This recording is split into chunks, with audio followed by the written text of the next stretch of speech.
Summer कभी घर में ऑफिस की बात नहीं करता। यही कारण है कि उसके ऑफिस में कभी कभार होने वाली पार्टियां मेरे लेखन में इतनी महत्वपूर्ण हैं।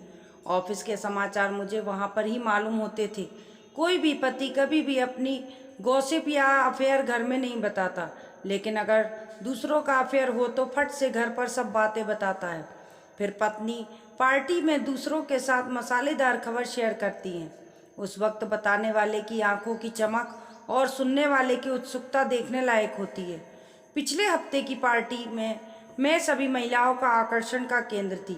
सबसे पहले छवि ने मुझे सबके सामने बेइज्जत करते हुए कहा, उस अकाउंट सेक्शन की बकबक करने वाली वर्षा से तुम्हारे समीर का अफेयर शुरू है। ये बात सच है क्या? उसके बाद प्रिया, दिव्यानी, मंदाकिनी, अंजलि सभी ने इस खबर की पुष्टि की। उन्होंने कहा कि समर को सिनेमाघर जाते समय होटल में कॉफ़ी पीते हुए देखा गया था, इसलिए शक है कि कोई गुंजाइश नहीं थी। मैं पूरी तरह से दुखी हो गई। मैं यहाँ ये दिखाने में सफल रही कि इस खबर का मुझ पर कोई असर नहीं हुआ।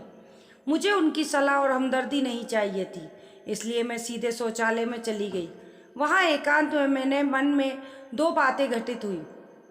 किसी भी तरह से ऐसे मामले में पति के साथ लड़ने से कोई फायदा नहीं होगा, हमेशा लड़ाई का असर उल्टा होता है। दूसरी बात, ऐसे में रोने से कोई फायदा नहीं होगा, फिर कुछ अलग चाल चलने पड़ेगी। मैं वॉशरूम में निकलकर पार्टी हॉल में उनके इस मामले की गंभीरता का अंदाज़ा लगाने गई। तभी मैंने समर और वर्षा को हॉल के एक कोने में मैंने दोनों को हंसते और बातें करते देखा। इस तरह मुझे अचानक अपने पास देखकर दोनों चौंक गए। ये इस बात का प्रमाण था कि उनके मन में चोर है। वर्षा थोड़ी खुश हुई जब मैंने उसकी तारीफ की कि तुम कितनी खूबसूरत दिखती हो और तुम्हारे कपड़े बहुत अच्छे हैं। फिर मैं थोड़ी इधर उधर की बातें करती रही। एक चुटकुला सुनाया, इससे उसे राहत मिली और वे खुलकर मुस्कुराने लगी।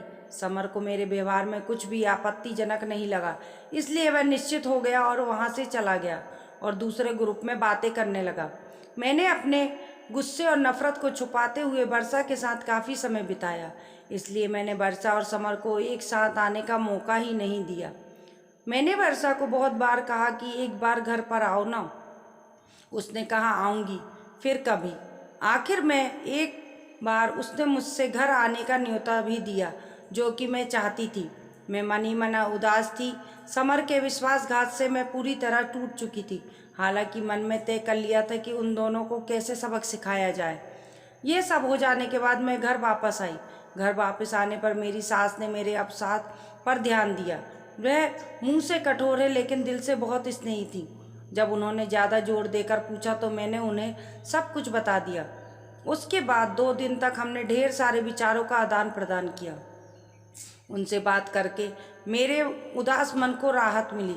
कुछ दिनों के बाद समर टूर पर गया। मैंने बिल्कुल ठीक शनिवार चुना और सुबह करीब 10 बजे वर्षा के घर पहुंची। वर्षा के ने मुस्कुराकर मेरा स्वागत किया, लेकिन उसकी आंखें चिंता और आश्चर्य से भरी थी।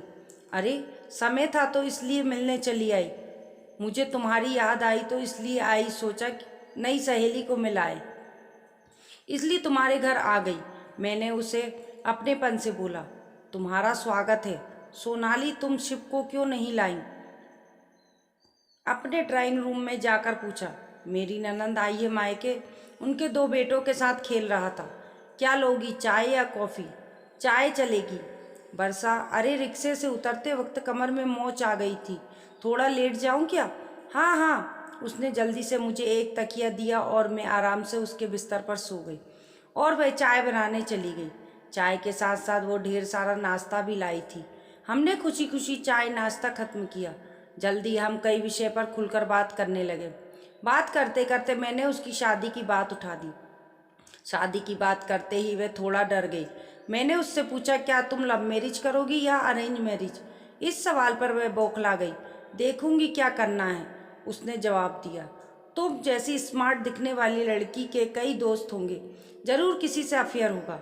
बोलो ना, कौन है वह भाग्यशाली व्यक्ति? अब वह कैसे कहेगी कि उसका अफेयर मेरे ही पति से चल रहा है? तो मैंने उससे मुद्दे पर और कुछ समय निकाल कर उसे प्रताड़ित किया।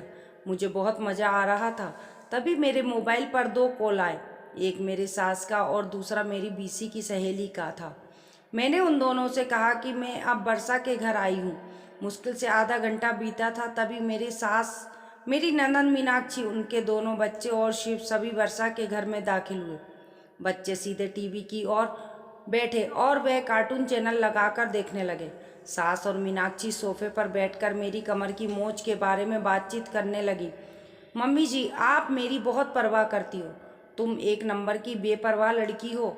1000 बार बोला है कि वजन कम करने को प्रसार पर नियंत्रण रखें, इसलिए वजन से कमर में मोच आ जाएगी ना। पर तुम्हें तो किसी की सुननी ही नहीं है। सास का ऐसा रूप अवतार को देखकर वर्षा डर गई। भाभी की आंखें तब खुलेंगी जब समर भैया एक खूबसूरत तितली के पीछे पीछे चलेंगे, मीनाक्षी ने कहा। इस पर सास भड़क उठी। तुम्हारे भैया के पैर तोड़ दूंगी और उस तितली के पर भी, समझी? मेरे सास ने मीनाक्षी को जवाब दिया।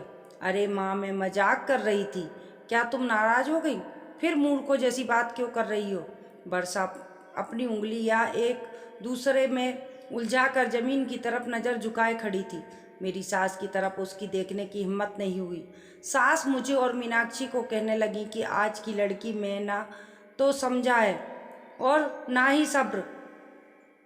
अपने गृहस्थी की देखभाल करने की अकल भी नहीं होती। फालतू में इसके उसके लफड़े में पड़ता और प्रेम विवाह करना ठीक है क्या? जिस रास्ते पर आपका काम नहीं है उस रास्ते पर क्यों चलना? बराबर ना वर्षा? हाँ हाँ हाँ, वर्षा ने झिझकते हुए हाँ कहा। तुम्हारी शादी हो गई है क्या? नहीं। तुम कब शादी कर रही हो? जल्द ही करूँगी। Very good. तुम्हारे माता पिता कहाँ हैं? मेरे पापा गुजर गए हैं। माँ हैं, वह आज मेरी मौसी से मिलने गई हैं। कब आएंगी? शाम को आने वाली हैं। मैं उनसे मिलने जाऊँगी। कभी सोनाली, तुम यहाँ ही रुकने वाली हो क्या? कमर की मोच कैसी है अब तुम्हारी? माँ, दर्द तो बढ़ गया, बहुत दर्द हो रहा है। डॉक्टर को बुलाएं क्या? नहीं नहीं, मैंने डरने का नाटक किया और कहा, वर्षा तुम्हारे पास आयोडेक्स है क्या? हाँ है, लाती हूँ, बोलकर वर्षा जल्दी से अंदर गई। मैंने उससे आयोडेक्स लगवाया। मेरी सास वर्षा को जवान लड़कियों ने कैसे बर्ताव करना चाहिए इस पर लेक्चर दे रही थी। मीनाक्षी जानबूझकर छेड़ने के लिए मजबूर कर रही थी। ऐसा माहौल था कि दोनों किसी भी क्षण लड़ने लगेंगी। उस माहौल में वर्षा का तनाव बढ़ रहा था। तभी दरवाजे की घंटी बजी। मीनाक्षी ने जाकर दरवाज़ा खोला। जब वे लौटे तो उनके साथ बीसी समूह की मेरी 3 सहेलियां, शालू, रूपाली, मीनाक्षी थीं। ये तीनों बहुत बातूनी हैं। उनके आगमन में माँ बेटी के बीच वाग्य शुद्ध युद्ध को रोक दिया। लेकिन रूम का आवाज़ एकदम ज़्यादा बढ़ गया। अपनी इस नई सहेली सेवा करवा रहे हो क्या सोनाली? रूपाली ने आंखें फैलाकर कहा और सभी हंस पड़े। वर्षा तुम्हारे बारे में बहुत सुना है सोनाली से। सोनाली हमेशा तुम्हारे बारे में बोलती रहती है। देखो, उसके दिल में बैठकर हमें वहाँ से मत भगाना। शालू ने वर्षा के कंधे पर हाथ रखते हुए कहा। हम अपने नए दोस्त की नींव को मजबूत करने के लिए गर्मा गर्म समोसे, जलेबी, ढोकला लेकर आए हैं, मनीषा ने इतने बेपरवाह अंदाज में कहा कि वर्षा को हंसना आ गया। अपना परिचय देने के बाद तीनों साहसपूर्वक रसोई में घुस गईं। आयोडेक्स को अपनी जगह रखकर हाथ धोकर वर्षा रसोई घर में गए तो उनकी चाय बनाकर रेडी थी। लेकिन एक बात सच है कि सब कुछ वर्षा के घर में था और वे अपनी अपनी जगह पर था। सालू ने बच्चों के लिए फ्रिज से जूस का जग निकाला। हम सब चाय, समोसे, जलेबी खाकर मज़े में गपशप कर रहे थे। वर्षा के फ्लैट में ऐसा हंगामा कभी नहीं हुआ होगा। मेरी सहेलियों ने तुरंत वर्षा से दोस्ती कर ली। वर्षा भी उनसे बहुत खुलकर बात कर रही थी, जैसे वह पुराने परिचित हूँ। सालों ने शरारत भरे अंदाज में कहा कि सोनाली, वर्षा से दोस्ती करने से हाँ तुम्हें ज़रूर फ़ायदा होगा। मैंने कौतूहलवश पूछा, कौन सा फ़ायदा? अरे, समर के ऑफिस में होने से वर्षा तुम्हारे वहाँ की सारी बातें बराबर बताएगी। मतलब अगर तुम्हारे समर का वहाँ किसी से अफेयर हुआ तो यह तुम्हें तुरंत बता देगी। अरे हाँ, सच में वर्षा, तुम मेरी आंखें बनकर समर पर ध्यान रखोगी, मैंने बहुत प्यार से वर्षा को कहा। वर्षा के गाल एकदम गुलाबी हो गए। उसने जवाब नहीं दिया, सिर्फ सिर हिला दिया और फिर वह टेबल पर का सारा सामान समेटने लगी। रूम का फैला हुआ सामान निपटाने वाली थी कि तभी मेरे ससुर वहाँ आ गए। उनके आते ही माहौल बदल गया। मेरे ससुर बहुत स्ट्रिक्ट थे। मेरी सहेलियों ने फटाफट पल्लू दोनों कंधों पर लिया और झुककर उनका आशीर्वाद लिया। सब ऐसे चुप हो गए जैसे उनको बोलना आता ही नहीं हो। बहू, घर चलने की स्थिति में हो या एम्बुलेंस बुलाएं? उन्होंने गंभीरता से मुझसे पूछा। चलूंगी पापा, मैं नम्रता से बिस्तर से नीचे उतरी। मैंने डॉक्टर शशि को फ़ोन किया, घर जाते जाते उनको दिखाकर जाएंगे। ठीक है पापा। यहाँ क्यों आई थी? इस वर्षा को मिलने आई थी पापा जी। इसे कभी देखा नहीं, नई पहचान है क्या? हाँ, यह ना समर के ऑफिस में काम करती हैं। वर्षा बेटा, तुम अकेली रहती हो क्या? नहीं अंकल, माँ के साथ रहती हूँ। वर्षा पापा की आवाज़ से ही डरने लगी। चलो अच्छा है, नहीं तो हम हैं ना तुम्हारे साथ, कभी भी मदद की आवश्यकता हो तो हमें बताना। पापा बोले, फिर हमारी तरफ मुड़कर बोले, अब चलें। पापा निकले, वैसे हम भी उनके पीछे पीछे गए। घर से निकलते समय मेरी सास वर्षा को बोली, वर्षा बेटा, अब जल्दी तुम्हारी शादी का आमंत्रण हमारे हाथों में देना। देर हो गई तो अच्छे लड़के मिलते नहीं।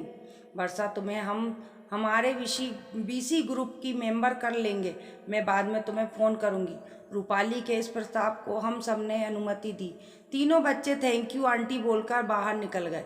लास्ट में मैं वर्षा का सपोर्ट लेकर घर से बाहर आई। वर्षा, इन सब की मस्ती खेल कूद तो तुम्हें खटका तो नहीं? मैंने उससे पूछा। नहीं सोनाली, ये सब तो बहुत भले इंसान हैं, वह बोली, पर मन में वैसे वह थोड़ी नर्वस हो गई। तो मैं कहती हूँ वर्षा, ये सचमुच भले इंसान है, और सच कहें तो मुझे इनका ही आधार है। इनकी वजह से खुद को सुरक्षित समझती हूँ। हमेशा मेरी मदद करते मेरी गृहस्थी को कोई बुरी नज़र से देख भी नहीं सकता, क्योंकि इनसे झगड़ा करना, इनको चैलेंज करना आसान बात नहीं।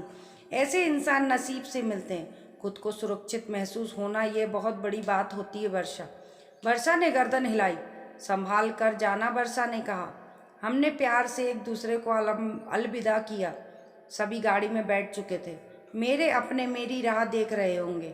वर्षा का आधार छोड़ कर मैं अच्छे से चलकर उनके पास पहुंची। मेरे कमर में मोच आई ही नहीं थी। सब कुछ तय किया मुताबिक प्लान किया था। मैंने 2 उंगलियों बी फॉर विक्ट्री की निशानी करते ही सबके चेहरे पर खुशी आ गई। दोस्तों, कहानी पसंद आने पर लाइक करें और चैनल को सब्सक्राइब करें।